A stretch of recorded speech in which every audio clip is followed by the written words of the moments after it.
Sometimes computers just crash. It's a lesson some of us have learned the hard way. And if you don't want to lose what's on your computer forever, an external hard drive is one option. Thor Schrock from Schrock Innovations returns to offer a little bit of insight on the topic. Good to see you, Thor. Thanks for having me, guys. Yeah, so I bought a couple of these things, and now you can buy them with 1 terabyte, 2 Oh, all the way up to 4. 4 terabytes? Yeah. So there's a lot of memory in these things. How reliable are they? All right, so with an external hard drive, inside that little box, if you take the screws out and clip all the plastic off, inside you will find the exact same hard drive that's inside your computer.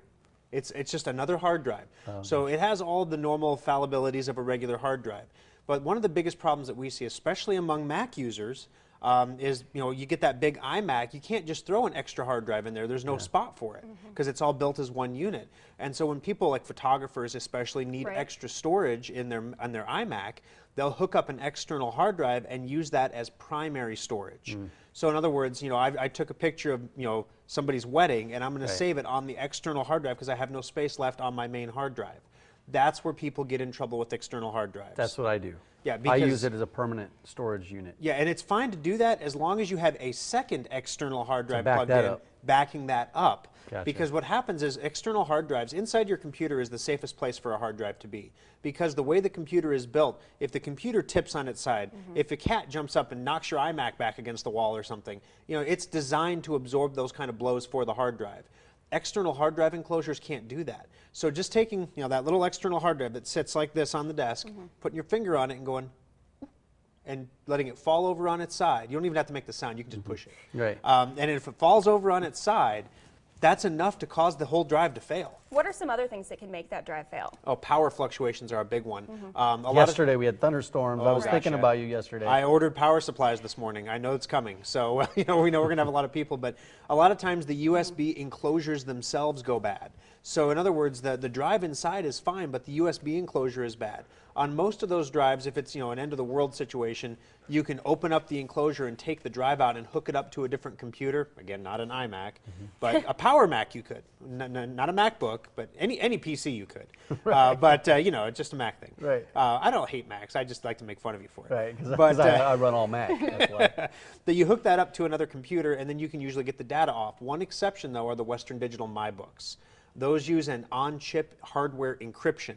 So when you send information over that USB cable through that little circuit board, it encrypts it automatically and saves the encrypted data to the hard drive. So if you take a search, just a couple weeks ago, I had a gal who came in with one of those drives of my book, and the board was damaged, and we had to actually repair the board because otherwise it would have cost her an extra $2,000 just to decrypt the software. Wow. It was cheaper to actually basically do microsurgery and repair the circuit board so it could decode its own stuff than it was to try to actually just decode the data.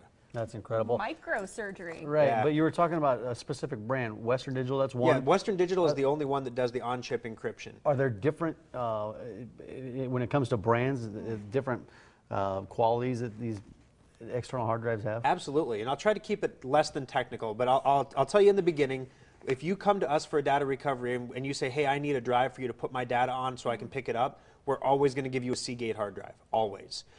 Main reason for that is, one, Seagates have the same failure rate as any other hard drive, but they're really easy to fix when they do fail. So they cost less to recover data from.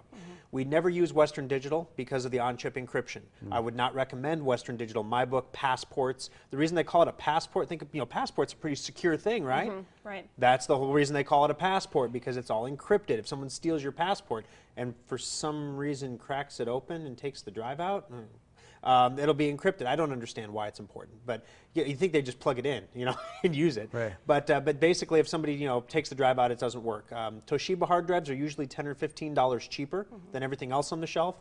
However, they use a liquid suspension in their ball bearing that dries out over time, and the motor seizes up.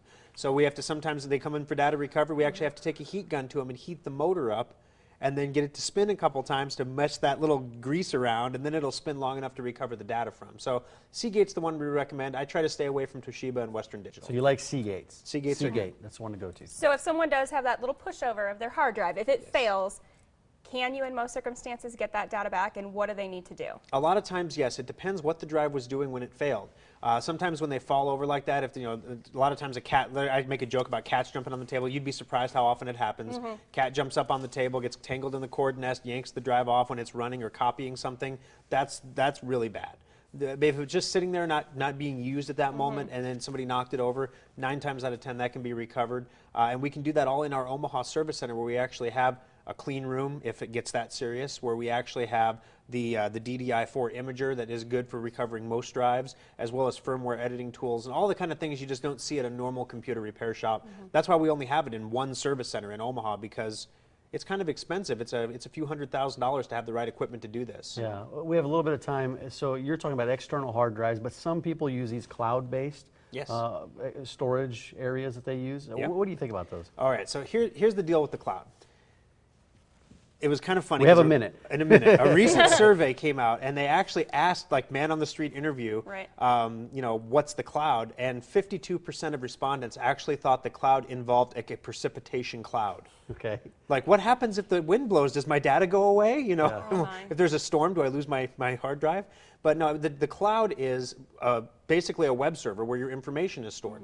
Now, people who have been building websites and doing things like that, the cloud is nothing special. I mean, it's just another hard drive on a server somewhere. But to users, they're like, oh, I can just throw my data up there and it's always there to come back. And that's true in most cases. The only thing you have to be careful about, though, is when you store all your data in a cloud, it's a ripe target for hackers, and we've seen some of that with Microsoft's cloud services. Hackers. Yes. That's the thing you got to be There concerned you about, those go. clouds. Schrock Innovations, 3 area locations, 2 in the metro, 1 in Lincoln, SchrockInnovations.com. I want to be a cloud hacker. Oh boy. Just what the world needs. Thank you, Thank you, Thor. Renee. Yeah, great. All Thanks, right, we've Thor. got a cool shot for you in our picture of the day. Yeah, and tomorrow we're going to learn about an opportunity to save on designer home decor, and then you can stick around and see what else we've got going for tomorrow's show. We're right back.